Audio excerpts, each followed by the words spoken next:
C'est un amendement qui vise à compléter le 4e alinéa de cet article. En fait, on précise un peu le débat qui s'engage là pour savoir qui définit les indices de coûts de production. Et nous, on considère qu'ils doivent être établis par l'Observatoire de la formation des prix et des marges.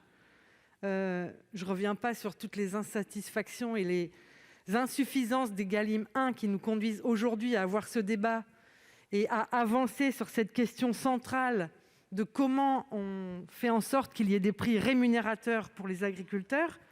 Et il y a un premier sujet, c'est comment on objective ces coûts de production.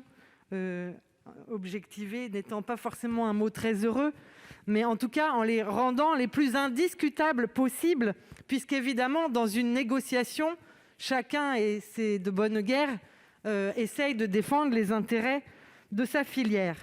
Donc, nous considérons que c'est l'Observatoire de la formation des prix et des marges qui doit jouer ce rôle-là pour objectiver, mais aussi parce qu'il nous semble que la puissance publique a un rôle à jouer là-dedans.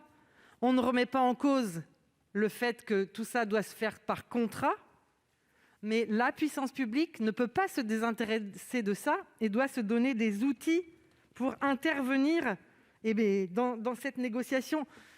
Je trouve ce débat intéressant, mais vous avez commencé, monsieur le ministre, en nous faisant un plaidoyer assez convaincant. Enfin, moi, je n'ai pas eu trop de mal à être convaincue sur les effets délétères de la dérégulation qu'a impliqué la loi LME.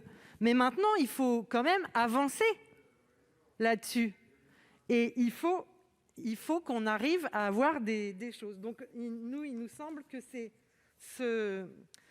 cet observatoire qui doit définir les prix. Alors, pas des prix sortis du chapeau, évidemment, des indicateurs, mais évidemment en s'appuyant sur les interprofessions et les instituts techniques. Je crois que l'observatoire a aujourd'hui l'expertise nécessaire en ce sens.